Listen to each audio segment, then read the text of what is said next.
బట్టి దేవునికి స్తోత్రం. ఈ సమయంలో ఒక నూతనమైన వాక్యాన్ని ప్రభు నా హృదయంలో ఉంచినటువంటి తలంపుని బట్టి మీ ఎదుట ఈ వాక్యాన్ని అందించడానికి ఇష్టపడుతున్నాను. చదువుకుందాం. మన అంశం ఏంటంటే ధైర్యంగా ఉన్నట్టు. చాలాసార్లు మనము ధైర్యాన్ని కోల్పోతాం. ఎప్పుడెప్పుడు ధైర్యంగా ఉంటామని అంటే తల్లి పిల్లల దగ్గర ఉన్నప్పుడు ధైర్యంగా ఉంటారు, జోబు నిండా డబ్బులు ఉన్నప్పుడు ధైర్యంగా ఉంటారు కదా, ఇంటి నిండా ధాన్యం ఉన్నప్పుడు ధైర్యంగా ఉంటారు, వర్షాకాలం అయినా సరేగాక మంచి గృహం ఉందనుకో ధైర్యంగా ఉంటారు. ఒకవేళ రేకుల షెడ్ అనుకో గాలి చూస్తే భయం వచ్చేది వాళ్ళకి. అంటే వారికి ఉన్నటువంటి పరిస్థితులను బట్టి, వారికి ఉన్నటువంటి అనుకూలతను బట్టి, అది అనుకూలంగా ఉంటేనేమో ధైర్యంగా ఉంటారు, అనుకూలంగా లేకపోతే ధైర్యంగా ఉండరు. అయితే యేసు ప్రభు వారు ఈ భూమి మీద 33.5 సంవత్సరాలు ఆయన జీవించిన కాలంలో 3.5 సంవత్సరాలు శిష్యులతో ఎక్కువగా గడిపాడు, పరిచర్యలు ఎక్కువగా గడిపాడు. గడుపుతున్నప్పుడు చాలామందిని ధైర్యపరుస్తూ ఆయన, కుమారి ధైర్యంగా ఉండము, నీ విశ్వాసం నిన్ను స్వస్థపరచును అని కొంతమందితో మాట్లాడుతూ వచ్చాడు. అయితే కొన్ని సందర్భాల్లో స్పెషల్గా దేవుడు శిష్యుల కోసమే మాట్లాడాల్సి వచ్చిన పరిస్థితి. ఎప్పుడు అంటే యేసు ప్రభు వారు సిలువకు అప్పగించబడిపోయే ముందు తన శిష్యులతో కొన్ని మాటలు చెప్పాడు. అందులో ఉన్న మాటనే యోహాను సువార్త 16వ అధ్యాయము 33వ వచనం చదువుకుందాం. నా యందు మీకు సమాధానము కలుగునట్లు ఈ మాటలు మీతో చెప్పుచున్నాను, లోకములో మీకు శ్రమ కలుగును, అయినను ధైర్యము తెచ్చుకొనుడి, నేను లోకమును జయించి ఉన్నానెను. అయితే ఈ సందర్భంలో ప్రశ్న వేసుకుందాం, ఎప్పుడు మనం ధైర్యంగా ఉంటామో చూడండి ఒకసారి. పరిశుద్ధ గ్రంథంలో నుంచి యోబు గ్రంథం 4వ అధ్యాయం 6వ వచనం. నీ భక్తి నీకు ధైర్యం పుట్టించదా, నీ యథార్థ ప్రవర్తన నీ నిరీక్షణకు ఆధారము కాదా అన్నాడు. ఎవరు ఆ మాట మాట్లాడుతున్నది అని అంటే పైన ఉంటుంది మొదటి వచనంలో. ఎవరైనా ఎలీఫజ్ అనేటువంటి యోబు యొక్క స్నేహితుడు యోబు యొక్క పరిస్థితిని బట్టి తనతో మాట్లాడుతున్న మాట, నీ భక్తి నీకు ధైర్యము పుట్టింపదా అన్నారు. అంటే మనం ఎప్పుడు ధైర్యంగా ఉంటామయ్యా అంటే దానికి జవాబు ఒకటే, మనము భక్తి చేసినప్పుడు ధైర్యంగా ఉంటాం. భక్తి లేదనుకోండి, మనకు ఓన్లీ భజనతో మిగిలిపోయినామనుకోండి. భజన అంటే ఏంటి తెలుసా? పాటలు పాడటమే. భక్తి అంటే ఏంటి తెలుసా? దేవునికి సమీపంగా బ్రతకటం. భక్తి అనేది ఏం చేస్తూ ఉంటుంది? మనిషికి ధైర్యాన్ని ఇస్తుంది. నువ్వు ఎంత భక్తి చేస్తే అంత ధైర్యంగా ఉంటావు, ఎంత భక్తి చేస్తే అంత ధైర్యంగా ఉంటావు. నిజమైనటువంటి భక్తి చేత నువ్వు బ్రతుకుతున్నప్పుడు నీ భక్తి నీకు ధైర్యం కలిగించాలి. ఒకవేళ నీలో ఉన్న భక్తి నీకు ధైర్యం కలిగించకపోతే నీది సరైన భక్తి కానే కాదు. సామెతలు 14:26లో ఈ మాట మనం చూడొచ్చు కదా. యెహోవా యందు భయభక్తి కలిగినట బహుధైర్యము పుట్టిస్తుంది. అనగా దేవునియందు మనం భయభక్తులు కలిగి ఉన్నప్పుడు మనం ఎట్లుంటాము? ధైర్యంగా ఉంటాము. మనం భక్తి చేసినప్పుడు ధైర్యంగా ఉంటాము. లోకంలో కొంతమందిని మనం చూస్తే, ఎట్లా చేస్తావా ఇంత పెళ్ళి అంటే, పైన దేవుడు ఉన్నాడు అంటాడు, కింద నువ్వు ఉన్నావు, చచ్చిపోతే ఎక్కడికి పోతావు అంటే అన్నిటికీ దేవుడు ఉన్నాడు అంటాడు. వాళ్ళకి ఎంత విశ్వాసం చూడండి. దేవుడు నమ్ముకోరు, త్రాగుబోతులు వింటారు, వ్యభిచారులు వింటారు, కానీ మాటకి ఏమంటారు? ఆయన దేవుడు ఉన్నాడు అంటారు. దేవుడు ఉన్నాడు కరెక్టే. ఉన్నటువంటి దేవునికి అందుబాటులో నీవు ఉన్నావా లేదా? దేవుడు లేని స్థలం అంటూ లేదు, దేవుడు లేని ప్రదేశం ఏమి లేదు. దేవుడు ఉన్నాడు కరెక్టే. ఆ ఉన్నటువంటి దేవునికి నువ్వు భక్తి చేస్తూ దేవుడు ఉన్నాడు అంటున్నావా, భక్తి చేయకుండా ఏదో ఫార్మాలిటీగా దేవుడు ఉన్నాడు అంటున్నావా అనేది మనం ఇక్కడ ఆలోచన చేయాలి. దావీదు భక్తుని జీవితంలో భక్తి చేస్తూ దేవుని బట్టి ధైర్యంగా ఉన్నాడని మనం వింటూనే వస్తున్నాం. భక్తుల జీవితాల్లో అందరిలో భక్తి ఉంది కాబట్టి వారి భక్తిని బట్టి వారు ధైర్యం కలిగి ఉన్నారు. కాబట్టి భక్తి కలిగి ఉన్నప్పుడు ధైర్యంగా ఉంటాం. దేవుని యందు భయభక్తులు కలిగి ఉన్నప్పుడు మనం ధైర్యంగా ఉంటాం. అపోస్తుల కార్యములు 14వ అధ్యాయము 1-3 వచనం చదువుదాం. ఇకోనియాలో జరిగినదేమనగా, వారు కూడి యూదుల సమాజ మందిరములో ప్రవేశించి తేటగా బోధించినందున అనేకులు యూదులను గ్రీసు దేశస్తులను విశ్వసించిరి. ఇక్కడ మనం చదువుకున్న ఈ వాక్య భాగంలో పౌలు బర్నబా అనేటువంటి దైవజనులు ఇద్దరు ఉన్నారు. పౌలు బర్నబా అనేటువంటి వారు బోధ చేస్తా ఉన్నారు. ఎవరి గురించి బోధ చేస్తున్నారంటే యేసు ప్రభు గురించి బోధ చేస్తా ఉన్నారు.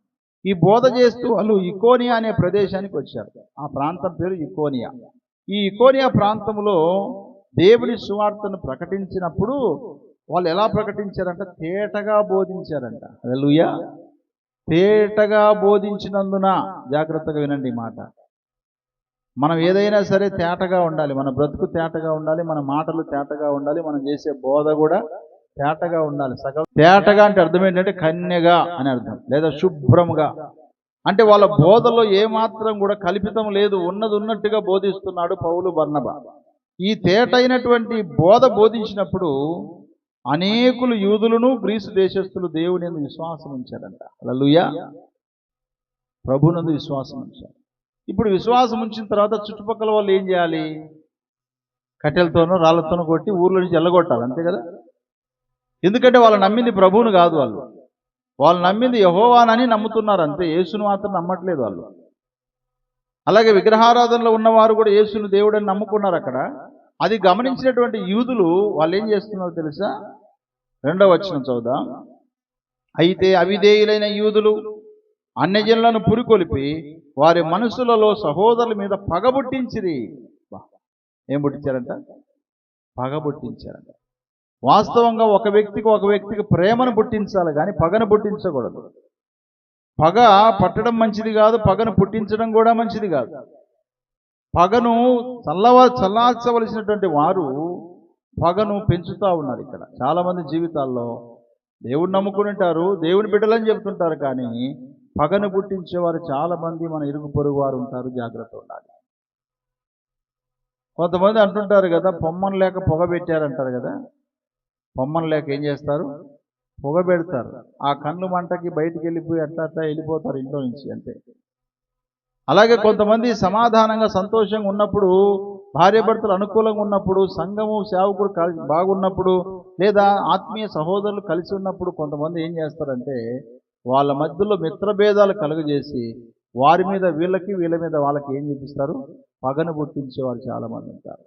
ఏమని పగ పుట్టించుంటారు వీళ్ళు అని అంటే, అయ్యా మీరు నమ్ముకున్నటువంటి దేవుళ్ళు ఉన్నారు, అంతమంది విడిచిపెట్టి యేసు ప్రభు దేవుడని నమ్ముకుంటారు, ఎట్లా నమ్ముకుంటారు మీరు అని ఒకవేళ వాళ్ళతో అన్నారేమో. లేదా మా దేవుడని యెహోవా ఉన్నాడు, ఆయన కాదని చెప్పేసి పౌలు బర్నబాలు యేసు దేవుడని చెప్తున్నారు, ఇది రాంగ్ అని చెప్పేసి ఒకవేళ వాళ్ళ పురికొల్పారా ఏమో. కానీ అన్యజనులు గ్రీసు దేశస్తులందరికీ వారి మీద పగ పుట్టించారు. ఆ పగ పుట్టించినప్పుడు వాళ్ళు ఏం చేశారు చూడండి.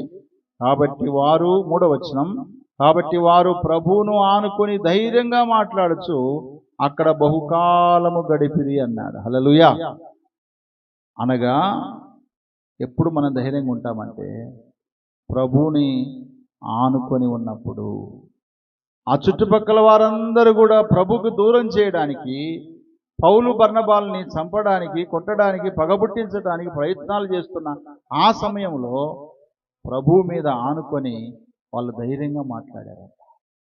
అందుకోసమే యెషయా గ్రంథం 26:3 రాయబడింది, ఎవని మనస్సు నీ మీద ఆనుకొని ఉండునో వారిని పూర్ణ శాంతి గలవానిగా కాపాడుదువు, ఎలయనగా అతడు నీ యందు విశ్వాసము ఉంచి ఉన్నాడన్న. హల్లెలూయా. కాబట్టి ప్రియులారా, మన చుట్టుపక్కల ఉన్నటువంటి వారు మన మీద పగబుట్టించినప్పుడు, మన చుట్టుపక్కల ఉన్న వారు మన మీద పగబట్టినప్పుడు, మన ఇంటి వారు, మన బయటి వారు, మన స్నేహితులు, మన ఎదుట ఉన్న పరిస్థితులు ఒకవేళ అనానుకూలంగా ఉన్నప్పుడు, మన మీద పగబుట్టించినప్పుడు మనం ఎట్లుండాలా? ప్రభువును ఆనుకొని ధైర్యంగా ఉండాలి. కాబట్టి భక్తి చేసినప్పుడు మనం ధైర్యంగా ఉంటాం. రెండోది, ప్రభువు మీద ఆనుకున్నప్పుడు ధైర్యంగా ఉంటాం. వికలాంగుని చూడండి,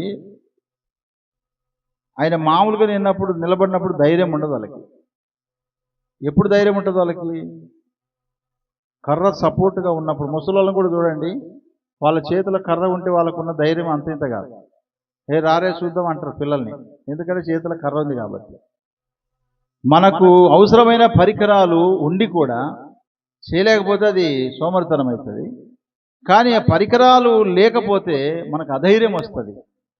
అధైర్యం వచ్చి ఈరోజు ఎట్లా చేయాలి ఈ పని, ఎట్లా చేయాలి ఈ పని అని చెప్పేసి మనకు లేనిపోని టెన్షన్ మన హృదయంలో మొదలవుతుంది. అందుకోసమే ప్రియులారా, ఒక వ్యక్తికి పరికరం ఉన్నప్పుడు ఎంత ధైర్యం ఉంటుందో, ప్రభువు మీద ఆనుకొని ఉన్నప్పుడు కూడా అంతే ధైర్యం ఉంటుంది. ఒక సందర్భంలో ఒక చిన్న అమ్మాయి ప్రయాణం చేస్తుంది బస్సులో. ఆ బస్సు చాలా లోయల్లో పోవాల్సి వచ్చిన పరిస్థితి వచ్చిందట. అప్పుడు ఇటు తిప్పి అటు తిప్పి మొత్తానికి గందరగోళం అవుతారు ప్రజలు.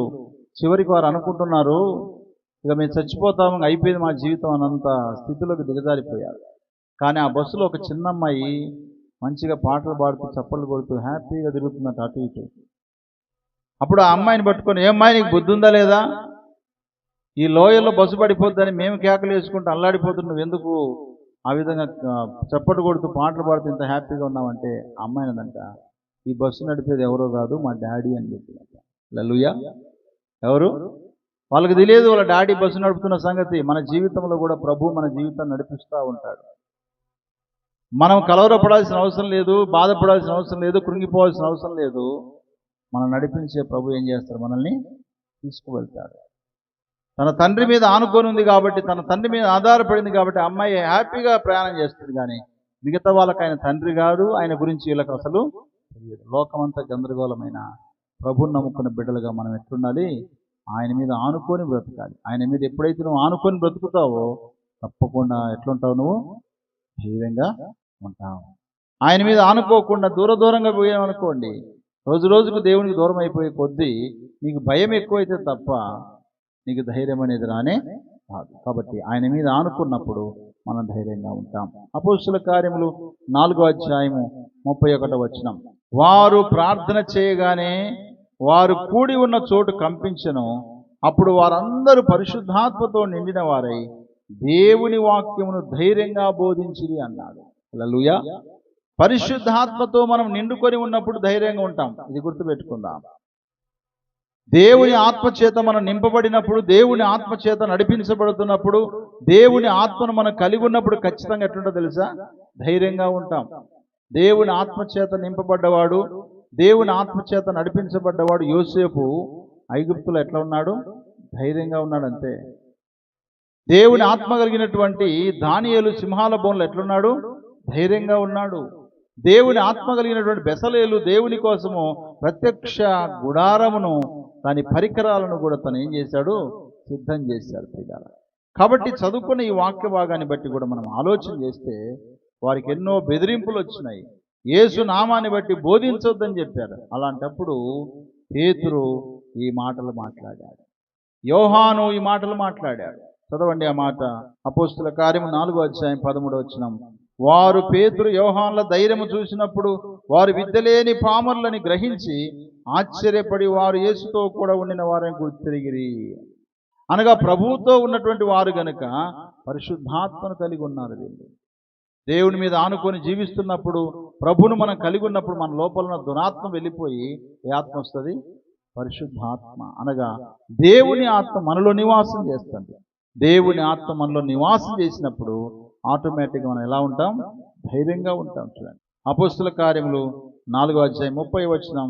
రోగులను స్వస్థపరచుటకు నీ పరిశుద్ధ సేవకుడు యేసు నామం ద్వారా సూచక్రియలు మాత్కార్యం చేయుటకు నీ చెయ్యి చాచి ఉండగా నీ దాసులు బహుధైర్యముగా నీ వాక్యమును బోధించినట్లు అనుగ్రహించుము అని వారు ప్రార్థన చేశారు.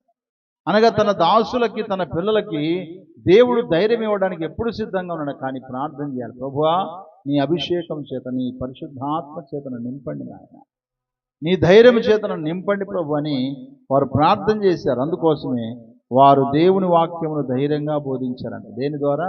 పరిశుద్ధాత్మ ద్వారా. దేవుని ఆత్మ లేకపోతే వాక్యం చెప్పలేము తెలుసా. పరిశుద్ధాత్మతో మనం నిండుకొని ఉన్నప్పుడు మనం ఎట్లుంటాం, ధైర్యంగా ఉంటాం. ఒకవేళ దురాత్మతో మనం నిండుకున్నాం అనుకోండి, పిల్లిని చూసినా భయమే, బలిని చూసినా భయమే, అన్నిటికీ భయపడాల్సిందే. కాబట్టి పిల్లరా, పరిశుద్ధాత్మ అనగా దేవుని ఆత్మ మనం కలిగి ఉన్నప్పుడు మనము ధైర్యంగా ఉంటాం. అపోస్తుల కార్యములు 28వ అధ్యాయం 15వ వచనం. అక్కడ నుండి సహోదరులు మా సంగతి విని అప్పీయా సంతపేట వరకును త్రిసత్రముల వరకును మమ్మను ఎదుర్కొనుటకు వచ్చిరి. పౌలు వారిని చూసి దేవునికి కృతజ్ఞతాస్తులు చెల్లించి ధైర్యము తెచ్చుకొనెను. అనగా ఇక్కడ మనం గమనిస్తే పౌలు గారు ఒక ప్రాంతానికి వెళ్ళాడు, మెలితే అనే ద్వీపానికి వెళ్ళారు. వారికి అపాయం కలిగినప్పుడు ఆ ప్రాంతానికి వెళ్ళి అక్కడ ప్రజల ద్వారా మరి మేలు పొందుకొని మళ్ళా తిరిగి వచ్చేటప్పుడు కొంతమంది సహోదరులు వారిని ఎదుర్కొన్నారంట. తన సహోదరులు ఎదుర్కొన్నప్పుడు, అనగా ఆత్మీయ బిడ్డలు ఎదుర్కొన్నప్పుడు దేవునికి కృతజ్ఞత చెల్లించి పౌలు గారు ఏం చేశారంట? ధైర్యంగా ఉన్నాడంట. అనగా ఆధ్యాత్మికంగా సహోదరుల సహవాసం మనం చేసినప్పుడు మనకు ఎట్లా ఉంటుందంటే ధైర్యం ఉంటుంది. అందుకే సంఘ సహవాసం చాలా అవసరం. సహోదరులు అనగా ఆత్మీయ బిడ్డల యొక్క సహవాసం చాలా అవసరం. మనం ఆత్మీయ బిడ్డల సహవాసం చేయకపోతే మనకు ధైర్యం రాదు తెలుసా? లోక సంబంధమైన ప్రజలతో నువ్వు ఎంత సహవాసం చేస్తే అంత ధైర్యాన్ని కోల్పోతావు. దేవుని నమ్మిన బిడ్డలతో విశ్వాసులతో నువ్వు సహవాసం చేస్తే అంత అధికమైనటువంటి ధైర్యాన్ని కలిగి ఉంటావు. అప్పటి వరకు పౌలు గారి యొక్క జీవితంలో చాలా కష్టపడ్డాడు, చాలా ఇబ్బంది పడ్డాడు. కానీ ఆయన ప్రయాణమై వస్తున్నప్పుడు కొంతమంది సహోదరులు ఎదురుపడేసరికి అంత సంతోషం కలిగింది ఆయనకి, అంత ధైర్యం కలిగింది. నిజంగా ఈరోజు దేవుని పిల్లలుగా ఒక విశ్వాసిగా నిన్ను బట్టి లేదా నీ ఆత్మీయ జీవితాన్ని బట్టి నీ సేవకుడు నీతో పాటు ఉన్నటువంటి సహోదరులు ఆత్మీయులు ధైర్యం తెచ్చుకుంటున్నారా? లేదా నిన్ను చూసి కృంగిపోతున్నారా, బలహీనపడుతున్నారా? ఆలోచన చేసుకో. నీ ఆధ్యాత్మిక జీవితాన్ని బట్టి, నీకున్నటువంటి భక్తి జీవితాన్ని బట్టి, నీకున్న పరిశుద్ధాత్మ నడిపింపును బట్టి ఆదరణ పొందుకుంటున్నారా, నెమ్మది పొందుకుంటున్నారా, ధైర్యం పొందుకుంటున్నారా లేదా మనకు మనమే పరీక్షించుకోవాలి. కాబట్టి సహోదరుల ఐక్యత కలిగి నివసించుట ఎంత మేలు, ఎంత మనోహరం అనే కీర్తన 133:1 రాయబడింది. కాబట్టి ఆధ్యాత్మికమైన సహోదరుల సహవాసం దొరికినప్పుడు మనం ఎట్లా ఉంటామంటే ధైర్యంగా ఉంటాము. కాబట్టి ఆత్మీయమైన సహవాసం అనే సంఘాన్ని మనం కోల్పోకూడదు. ఆత్మీయ సహవాసం సహోదరులను మనం ఎప్పుడు కూడా కోల్పోకూడదు. ఎందుకంటే వాక్యం సెలవిస్తుంది, అనేకులమైన మనము ఒక్క శరీరమైన ప్రభువులో ఉన్నాం కాబట్టి మనమంతా ఒక అవయవాలు. ఒకరు కాలు అయితే ఒకరి చెయ్యి, ఒకరి తల, ఒకరి ముక్కు, ఒకరి చెవు, ఒకరి కన్ను కదా. ఇలా ఒక మనిషికి అవయవాలు ఎలా ఉన్నాయి, సంఘములో కూడా ఆత్మీయ సహవాసంలో దేవుని పిల్లలు కూడా ఇలాంటి వారే అనే సంగతి పౌలు గారు కూడా జ్ఞాపకం చేసుకొచ్చారు. కాబట్టి ప్రియులారా, ఆత్మీయుల సహవాసం చేసినప్పుడు, ఆత్మీయులతో కలిసి ఉన్నప్పుడు, ఆత్మీయులు మనకు ఎదురుబడినప్పుడు మనకు ఎట్లా ఉంటుంది? ధైర్యంగా ఉంటుంది. ఒకవేళ ఉదాహరణకి మనం ఆలోచన చేద్దాం. ఒక వ్యక్తి ఎవరైనా అపాయంలో పడ్డాడు అనుకుందాం. ఆ అపాయంలో పడి 10 మంది ఆయన్ని వెంబడిస్తూ ఉన్నారు, కొట్టడానికి, చంపడానికి వెంబడిస్తూ ఉన్నారు. ఈ లోపుగా తనకు తెలిసినటువంటి ఒక వ్యక్తి కనపడ్డానికి అతనికి ఎట్లా ఉంటుంది? ఎందుకని ధైర్యం వస్తుంది అతనికి? నాకు తెలిసిన మనిషి కాబట్టి ఇతడు వాళ్ళ చేతిలోంచి నన్ను కాపాడుతాడు అనేటువంటి ధైర్యం వస్తుంది కదా. అలాగే ఆత్మీయులుగా మనం కూడా ఎక్కడ కనపడినా సరే విశ్వాసులుగా ఒకరి పట్ల ఒకరు ఎట్లుండాలా? ధైర్యం కలిగించేటట్టుగా మాటలు అట్లుండాలి. మనం ఎంత ప్రార్థన చేసినా ఇంతేలే, మన భక్తి ఇంత చేసినా ఇంతేలే, మన జీవితాలు ఏం మారట్లేదక్క అన్న, ఏం మారట్లేదన్న, ఇదే కదన్నా అని చెప్పేసి నిరుత్సాహంగా మాట్లాడేటువంటి సహోదరులు కాదు కావాల్సింది. ఏం పర్వాలేదు, దేవుడు ఉన్నాడు, దేవుడు నడిపిస్తాడు, దేవుడు మనల్ని తప్పకుండా ఆశీర్వదిస్తాడు, దేవుడు తప్పకుండా మన జీవితాల్లో మేలు చేస్తాడు, భక్తితో ముందు కొనసాగుదాం అనే ధైర్యపరిచేటువంటి ఆత్మీయమైన సహోదరుల సహవాసం దొరికినప్పుడు ఖచ్చితంగా మనకు ఎలా ఉంటుంది?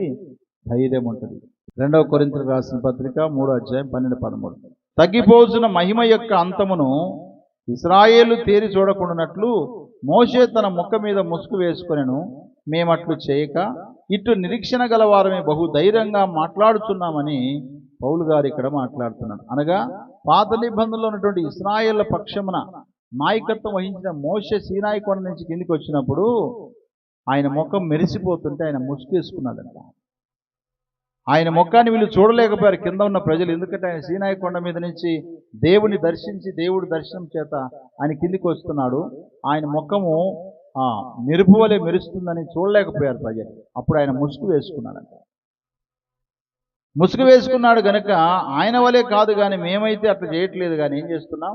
నిరీక్షణ గలవారమై బహుధైర్యంగా మాట్లాడుతున్నాం. అంటే మన జీవితంలో నిరీక్షణ అనేది మనం కలిగి ఉన్నప్పుడు మనం ధైర్యంగా ఉంటాం. నిరీక్షణ అనేది లేకపోతే మన జీవితాల్లో మనకు ధైర్యం లేదు. ఈరోజు లేని వస్తువు రేపు దేవుడు ఇస్తాడనేది ఒక నిరీక్షణ. బైబిల్లో ఒక ఆయన నిరీక్షణ కలిగి చెట్టు ఎక్కాడు. ఎవరైనా? జక్కయ్య. ఏమని నిరీక్షణ కలిగి ఉన్నాడు ఆయన? యేసు ప్రభు ఈ పట్టణానికి వస్తాడు, ఈ చెట్టు కిందనే ఎక్కువ మాట్లాడతాడు, ఈ చెట్టు పైన ఎక్కితే ఆయన నేను చూడగలుగుతున్న ఒక నిరీక్షణ ఆయనకు ఉంది. అంటే ఎదురు చూస్తూ ఉన్నారు. ఒక రైతును చూడండి, వర్షాకాలంలో ఏం చేస్తాడు? వర్షాల కోసమై ఎదురు చూస్తున్నాడు. అంటే నిరీక్షణ కలిగి ఉన్నాడు. నిరీక్షణ, విశ్వాసులుగా దేవుని పిల్లలుగా మనం నిరీక్షణ కలిగి ఉంటేనే తప్ప మన జీవితంలో ఎప్పుడు ధైర్యంగా ఉండాలి. నిరీక్షణ ఉండాలి. అంటే లేనిది ఉన్నదని నమ్మడమే నిరీక్షణ. విశ్వాసం అంటే దానికి సంబంధించిన మాట ఒకటి ఉంది. విశ్వాసం అన్నది నిరీక్షింపబడు వాటి యొక్క నిజ స్వరూపము అంట. అంటే ఏదైతే లేదో అది దేవుడు ఇస్తాడు అని నమ్మడమే నిరీక్షణ. కాబట్టి మన జీవితంలో విశ్వాసానికి తోడు ఏముండాలి? నిరీక్షణ ఉండాలి. ఉత్త విశ్వాసం ఉంటే సరిపోదు, నిరీక్షణ కూడా అవసరం. ఇంజెక్షన్ ఉంటే సరిపోదు, అందులోపల ఏముండాలి? మందు ఉండాలి. ఇంజెక్షన్కి తోడు మందు ఉండాలి, మందుతో పాటు సూది వేసుకునే ధైర్యం కూడా మనకు ఉండాలి. ఒకవేళ ధైర్యం లేదనుకో, మందున్నా సూదున్నా ఏం లాభం చెప్పండి? కాబట్టి ప్రియులరా, మనం ఎప్పుడు కూడా నిరీక్షణ కలిగి ఉండాలి. మనకు లేదు, దాని గురించి అడుగుతున్నాం, దేవుడు ఇస్తాడంతే. దాన్ని నిరీక్షణ అంట. అన్నీ ఉన్నాయి, దేవుడు నాకు అన్ని ఇచ్చేసాడని గొప్పగా నువ్వు ఊరు మొత్తం దండోర చేసి చెప్పినా దానివల్ల ప్రయోజనం లేదు. ఏమి లేని దాంట్లో ఇవ్వగలడు దేవుడు అనే నిరీక్షణ ఎప్పుడైతే మనం కలిగి ఉంటామో తప్పకుండా అప్పుడు ఎట్లుంటాం? మనం ధైర్యంగా ఉంటాం. కాబట్టి ఈ 5 విషయాలు గుర్తుపెట్టుకున్నాం. ఎప్పుడు మనం ధైర్యంగా ఉంటామంటే, ఒకటి, భక్తి చేసినప్పుడు మనం ధైర్యంగా ఉంటాం. రెండవది, మనల్ని మన మీద పగబుట్టించే మనుషులున్నా, పగ పెట్టుకున్న వారు ఉన్నప్పటికీ సరే, మనం ప్రభువు మీద ఆనుకొని ఉన్నప్పుడు మనం ధైర్యంగా ఉంటాం. మూడవది, దేవుని ఆత్మనగా పరిశుద్ధాత్మతో మనం నిండుకొని జీవిస్తున్నప్పుడు మనం ధైర్యంగా ఉంటాం. నాలుగవది, ఆధ్యాత్మికమైన సహోదరుల సహవాసం దొరికినప్పుడు మనము ధైర్యంగా ఉంటాం. ఐదవదిగా, నిరీక్షణ కలిగి ఉన్నప్పుడు మనం ధైర్యంగా ఉంటాం.